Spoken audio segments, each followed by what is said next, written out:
안녕하세요. 동국대학교 사회복지학과에 오신 것을 환영합니다. 저는 동국대학교 사회복지학과 교수 윤여원입니다. 오늘은 사회복지학과에 진학하게 되면 어떤 과목을 듣고 무엇을 공부하게 되는지, 우리 학과만이 가진 특별한 활동들은 무엇이 있는지, 그리고 졸업 이후 진출하는 분야에 대해서 이야기해 보겠습니다. 또 실제로 동국대학교 사회복지학과를 졸업한 선배들의 목소리로 현재 어디에서 어떤 일을 하고 있는지 상세히 알아보겠습니다. 오늘의 소개를 통해 여러분들이 사회복지학과에 대해 더 잘 이해하고 이 학문에 더욱 깊은 관심을 가지는 계기가 되길 바랍니다. 동국대학교 사회복지학과는 복지사회에 필요한 실천적 역량을 갖춘 사회복지 전문가를 양성하는 곳입니다. 우리가 살아가는 이 사회는 점점 더 복잡해지고 변화의 속도는 놀라울 정도로 가속화되고 있습니다. 이로 인해 개인과 가족, 그리고 지역사회는 스스로 지탱할 힘과 기제를 잃어가고 있는 것이 현실입니다. 그런데 이것은 단순한 문제가 아니라 우리 모두가 함께 고민하고 해결해야 할 중요한 과제입니다.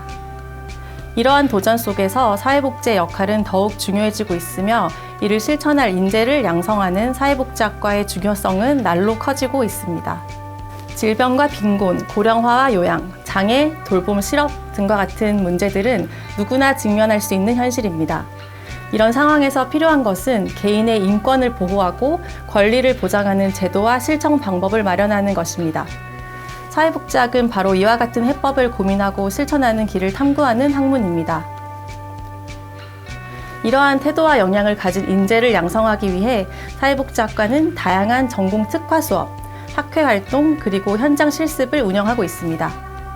이를 통해 학생들이 이론과 정책, 그리고 실천 현장의 역량 등 사회복지 전반에 걸친 전문성을 갖추어 전문가로 성장하도록 교육하고 있습니다.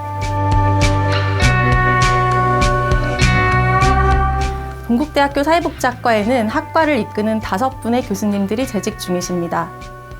사회복지 행정, 정책, 지역사회복지론, 노인복지론, 아동복지론, 장애인복지론, 빈곤론 등 각 전문 분야를 강의하시면서 연구와 교육활동에 매진하고 계십니다. 조금 구체적으로 전공 분야에 대한 설명을 드리자면 저는 아동복지, 그 중에서도 특히 학대를 경험한 아동이 성장 과정에서 겪는 정신건강적, 행동적 문제를 어떻게 다루고 그 과정에서 어떤 지원이 필요한지, 또 학대가 그 다음 세대로 어떻게 전이되는지에 대한 메커니즘을 분석하고 예방과 효과적 개입 방안을 연구를 하고 있습니다. 또 이와 관련해서 다양한 정부 및 지자체의 정책 과제에 참여하고 아동이 안전하고 행복하게 성장할 수 있는 환경을 조성하기 위한 아동 친화도시 조성 추진위원으로도 활동하고 있습니다. 이러한 경험을 바탕으로 아동복지론, 정신건강 사회복지론, 사회복지 실천론 등의 강의를 통해 학생들에게 정책적, 실천적 지식을 보다 현장감 있게 전달하고자 노력하고 있습니다. 사회복지학과는 3가지 주요 교육 목표를 가지고 있습니다. 첫 번째는 공공 분야에서 활약할 사회보장 인재를 양성하는 것. 두 번째는 민간 분야에서 사회 서비스를 실천할 수 있는 전문가를 양성하는 것. 그리고 마지막으로 3번째는 지역사회를 혁신적으로 변화시킬 혁신가를 양성하는 것입니다. 우리 과에서는 이 3가지 목표에 맞춰서 전공 능력 트랙을 만들었고 각 트랙별로 권장 교과목을 설정하였습니다. 주요 교육 목표에 맞춰서 1학년에는 사회복지학도로서 사회과학에 대한 기본적인 소양을 갖출 수 있도록 사회복지 개론 과목을 비롯한 기초 이론 강의를 수강합니다. 이후 이러한 기초 소양을 바탕으로 2학년, 3학년, 4학년에서는 전문 과목을 통해 보다 심화된 사회과학 현상을 사회복지적 관점에서 체계적이고 일관성 있게 분석하고 이해하고 이를 실질적으로 응용하고 또 적용할 수 있는 통찰력과 기술을 습득하도록 교과목이 설계되어 있습니다. 또한 사회복지학과에서 배운 이론이 실천으로 연결되는 가장 중요한 과목 중 하나가 바로 사회복지 현장 실습입니다. 현장 실습 기관과 지역사회에 대한 이해를 바탕으로 강의에서 배운 이론을 실제 현장에서 적용하고 실천 현장에서 발생하는 다양한 업무에 대한 역량을 키우는 필수 과정이라고 생각하시면 됩니다. 종합사회복지관, 장애인복지관, 노인복지관, 정신건강상담센터, 병원, 키움센터 등 본인의 관심 전공 영역 기관에서 총 160시간의 현장 실습을 수행합니다. 현장 실습 종료 후 세미나 강의를 통해서 현장 실습의 전 과정 동안의 경험과 배운 점, 어려웠던 점 등을 교수님과 동기들과 함께 공유하고 피드백을 받는 과정을 거치면서 더욱 체계적으로 현장에 대한 이해도를 높이는 교육을 합니다. 사회복지를 떠올리면 사회복지관, 장애인복지관, 노인복지관 등 이런 곳에서 일하는 사회복지사가 가장 먼저 떠오르실 텐데요. 우리 동국대학교 사회복지학과를 졸업한 후에는 다양한 진로로 뻗어나가실 수 있습니다. 가장 먼저 떠오르는 분야는 아무래도 공공 분야의 진출이라고 말씀드릴 수 있습니다. 시군, 구청에서 사회복지 관련 공무원으로 일을 하고 있는 사례도 있고 국민연금, 건강보험공단, 근로복지공단, 복지재단, 아동권리보장원 등의 공공 분야로 진출한 사례도 많이 있습니다. 민간 분야로 진출한 사례들도 있습니다.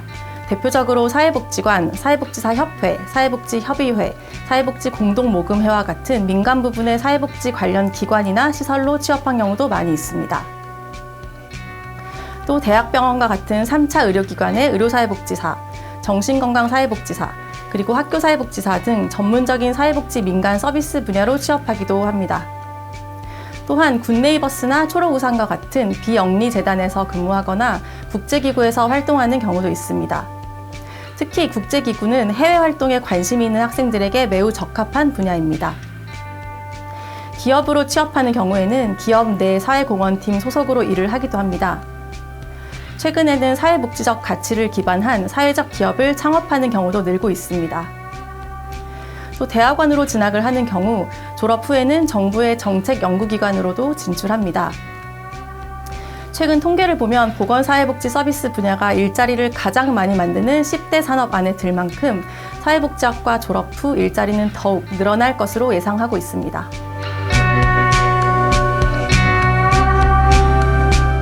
사회복지학과는 단순히 공부만 잘한다고 또는 선한 마음만 가졌다고 어울리는 학과는 아닙니다. 어떤 학생이 사회복지학과에서 빛날 수 있을지 우리 학과의 인재상에 대해서 말씀드리겠습니다. 사회복지학을 공부하려면 다양한 사회 문제에 관심을 갖고 그 속에서 살아가는 사람들의 삶을 이해하는 것이 중요합니다. 아동, 노인, 여성, 청년, 장애인, 성소수자들이 겪는 삶의 현실, 가난으로 인한 고통, 학대로 인한 피폐해진 삶, 저임금과 불안정한 일자리에 시달리는 노동자들의 문제 등 우리 주변에는 해결해야 할 수많은 사회 문제가 존재합니다. 사회복지학은 이처럼 복잡한 문제를 이해하고 해결책을 모색하기 위해 사회학, 정치학, 경제학, 심리학 등 사회과학 전반에 대한 기초적인 지식이 필수적입니다. 이러한 배경 지식을 통해 우리는 왜 이런 문제들이 발생했는지, 또 그로 인해 어떤 결과가 초래되었는지, 그리고 어떻게 이를 해결할 수 있는지를 고민하고 탐구하게 됩니다. 그래서 주변에서 일어나는 정치적, 경제적, 사회적 현상들에 관심을 가지고 이를 비판적이고 창의적인 시각으로 바라보는 습관을 기르는 것을 추천합니다. 특정 사회 문제가 왜 발생했을까? 어떤 영향을 누구에게 미치고 있을까? 어떻게 하면 더 나은 방향으로 변화시킬 수 있을까와 같은 질문을 스스로 던져보면서 문제를 깊이 있게 생각해보는 경험이 여러분을 사회복지 전문가로 성장시키는 밑거름이 될 것입니다. 자, 그러면 동국대학교 사회복지학과를 졸업하고 다양한 현장에서 활약하고 있는 선배들의 생생한 이야기를 들어보겠습니다. 안녕하세요. 저는 22학년도 졸업생 사회복지학과 19학번 허지원입니다. 아동권리보장원이라는 곳에서 재직을 하고 있는데요. 아동정책을 수립하고 다양한 사업들을 주도하는 복지부 산하의 공공기관입니다. 공공기관이기 때문에 아동들을 직접 만날 기회는 적지만 아동의 정책을 수립할 수 있다는 점, 거시적인 측면에서 도움을 줄 수 있다는 점에서 가장 큰 가치를 느끼는 것 같습니다. 공공기관과 아동복지 두 가지 영역에 관심이 있어서 저희 회사에 들어오게 되었는데요. 후배님들도 사회복지학과를 전공하면서 정말 다양한 길들이 있으니까 관심 영역을 한번 생각해 보시고 진로를 결정하는 것도 좋은 방법일 거라고 생각합니다. 안녕하세요. 24년도 졸업생 최선우입니다. SBS MNC의 크리에이티브 디렉터로 입사하여 방송광고 영업과 방송광고 전략 직무를 담당하고 있습니다. SBS와 SBS 케이블 TV 그리고 9개 지역 민방에 송출되는 모든 방송광고를 총괄하고 책임지는 역할을 수행한다고 보시면 좋을 것 같습니다. 2번의 대행사 인턴십 면접과 한 번에 매체사, 정규직 면접에서 모두 전공이 사회복지학인데 광고업을 잘할 수 있냐는 질문을 받았습니다. 저는 그때마다 사회복지학은 0세부터 100세까지 모든 타겟의 니즈를 공부하는 학문이기 때문에 사람을 대하는 그 어떤 일이든 전공 지식을 살린다면 잘 해낼 수 있음을 말씀드렸습니다. 안녕하세요. 2022년도 졸업생 김성희입니다. 저는 대한적십자사 국제협력팀에서 근무하고 있고요. 해외에서 발생하는 재난에 대한 구호 업무를 담당하면서 전 세계적으로 취약한 재난 이재민들을 돕고 있습니다. 최근 기후변화로 너무나도 빈번하게 발생하는 재난 때문에 힘들 때도 있는데요. 사회복지학과에서 배웠던 대로 수혜자 욕구를 기반으로 이재민 지원 프로그램을 개발하는 방법과 지원 대상자를 발굴하고 선정하고 모니터링까지의 과정을 배웠던 게 정말 많은 도움이 되고 있어요. 그 덕분에 튀르키예 대지진, 우크라이나 무력 충돌, 고통받고 있는 사람들에게 인도적 지원 활동을 펼치고 있습니다. 사회복지학과 지원을 희망하신다면 내가 어떤 취약한 사람들에게 도움을 주고 싶은지를 고민해보시면 좋을 것 같아요.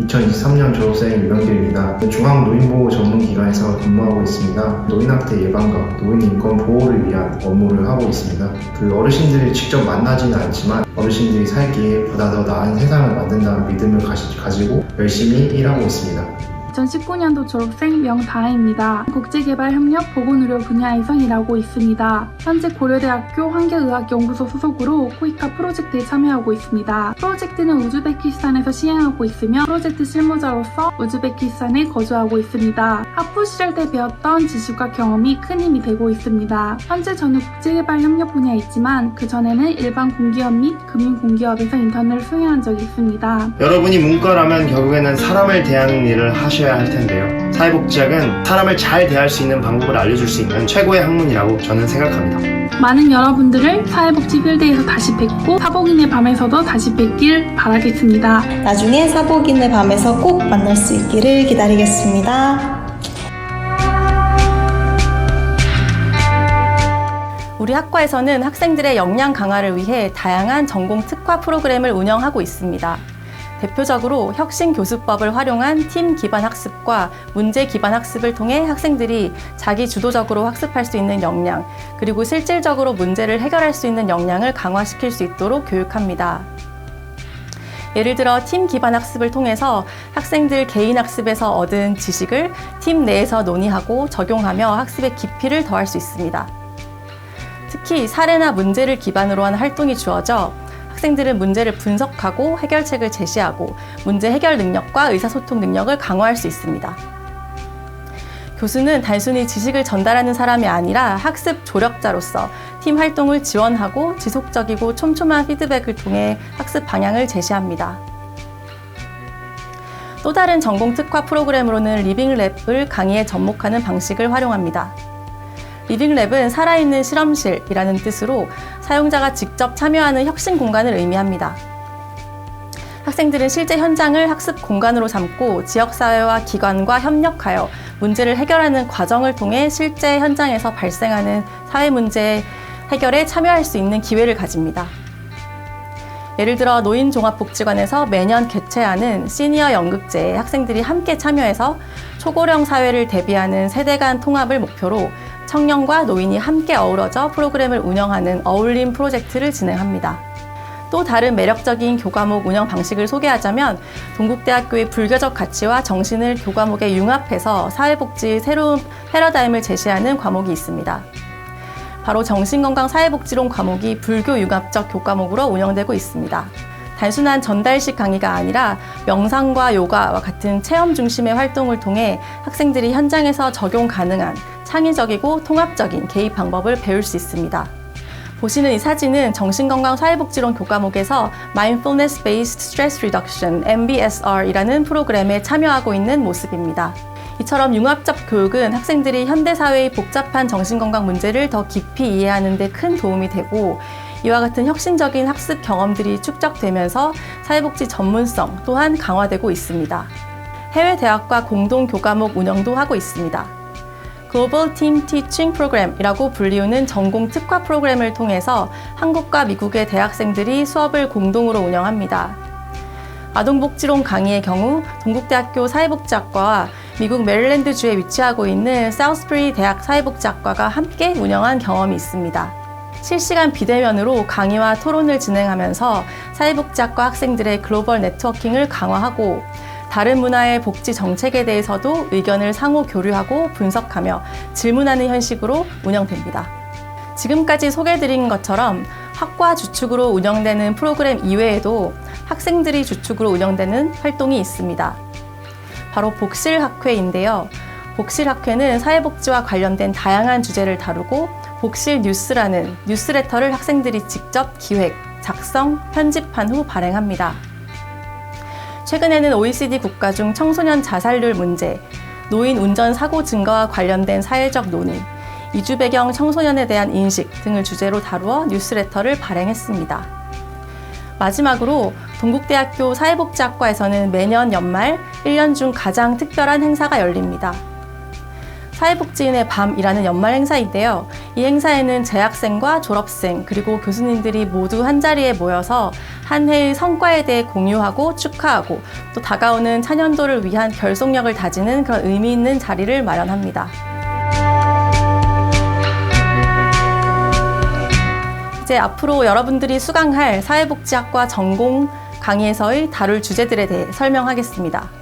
첫 번째 강의에서는 우리가 몰랐던 일상 속 사회복지라는 주제로 사회복지의 역사적 발달 속에서 우리가 일상에서 체감하고 있는 다양한 복지 정책과 그로 인한 변화들을 함께 이야기해보는 시간을 가져보겠습니다. 이거를 통해서 사회복지가 우리 삶과 얼마나 가까이 있는지 새롭게 발견할 수 있을 겁니다. 두 번째 강의에서는 새로운 시대의 도래와 사회복지의 변화라는 주제를 다룹니다. 기술 발전과 사회적 변화가 급속하게 이루어지면서 사회복지 분야에도 그에 발맞춰 변화와 적응을 하고 있습니다. 보시는 것처럼 다양한 기술과 사회적 이슈가 이러한 변화를 이끌고 있습니다. 인공지능과 빅데이터, IoT와 같은 첨단 기술들이 사회복지 현장에서 활발하게 활용되고 있고 AR과 VR 등을 통한 심리치료나 재활 프로그램 같은 혁신적인 사례들도 점차 일상화되고 있습니다. 이러한 변화의 흐름을 통해서 새로운 시대에 맞는 사회복지의 역할과 가능성을 살펴보는 시간이 될 것입니다. 이에 반해 기술 발전과 함께 새로이 나타나는 사회적 문제들도 함께 살펴볼 텐데요. SNS 중독, 정신건강 문제, 윤리적 인터넷 활용 문제 등 전 연령층에 영향을 미치고 있는 현상들에 대해서도 함께 짚어보겠습니다. 이어서 세 번째 강의에서는 학대의 세대 간 대물림 문제와 사회복지의 역할을 주제로 다룹니다. 안타깝게도 최근 몇 년간 아동학대는 미디어를 통해 자주 접하게 되는 심각한 사회 문제입니다. 학대 문제를 해결하기 위해서는 정책적 지원, 사회적 인식 개선, 그리고 복지 서비스의 연계와 강화가 필수적입니다. 특히 학대는 한 세대에서 끝나는 문제가 아니라 그 영향이 다음 세대까지 이어질 수 있는 심각한 사회적 이슈입니다. 그래서 이번 강의에서는 학대 대물림의 메커니즘을 깊이 있게 다루는 한편 이러한 문제를 해결하기 위해 정부가 제시한 포용국가 아동 정책의 10대 핵심 과제를 함께 살펴보며 구체적인 대응 방안을 논의할 예정입니다. 마지막 네 번째 강의에서는 지구적 문제와 사회복지의 확장을 주제로 전 지구적 문제들이 사회복지에 어떤 영향을 미치고 있는지 살펴보겠습니다. 현대사회는 기후변화, 자원고갈, 도시화 등 심각한 지구적 문제에 직면해 있고 이는 사회복지의 역할과 범위를 확장할 것을 요구하고 있습니다. 기후변화와 대기오염은 단순히 환경적 문제가 아니라 인간의 생존과 직결된 문제로 사회복지는 재난구호를 넘어 기후위기에 대응하는 장기적 대책 마련에 적극적으로 참여해야 합니다. 또한 신규 질병의 확산과 같은 상황에서도 복지적 개입이 필수적입니다. 예를 들어 국가적 팬데믹 상황에서 취약계층은 의료 접근성이 낮기 때문에 더 큰 위험에 노출될 수 있는 상황을 생각해 볼 수 있습니다. 우리는 이런 상황을 인권의 관점에서 바라보고 기본적인 건강권을 보장할 수 있는 복지 시스템의 필요성과 강화 방안에 대해 생각해 볼 수 있습니다. 이번 강의를 통해 사회복지가 어떻게 지구적 문제를 해결할 수 있는지 함께 고민해 보는 계기가 될 것입니다. 지금까지 동국대학교 사회복지학과에 대한 개괄적 소개와 앞으로 진행될 전공 강의 주제에 대해 말씀드렸습니다. 사회복지는 단순히 도움을 주고받는 시혜적 차원을 넘어서 모든 사람이 인간으로서의 존엄과 권리를 존중받으며 살아갈 수 있는 길을 탐구하는 항목입니다. 이를 위해 사회복지학을 공부하는 학생들은 인간을 평등하게 바라보는 태도와 모든 사람의 가치를 존중하는 시각을 배워야 합니다. 더 나아가서 나와 주변 사람들의 삶이 서로 연결되어 있다는 사실을 깨닫고 모든 사람이 동등한 권리를 가진 사회 구성원으로 바라보는 것이 사회복지의 출발점입니다. 동국대학교 사회복지학과는 이러한 철학을 바탕으로 학생들이 열정을 발휘하고 잠재력을 실천하고 사회복지의 새로운 미래를 만들어갈 수 있도록 지원합니다. 여러분이 사회복지학과에서 새로운 가치를 창출하며 함께 성장해 나가기를 기대합니다. 감사합니다.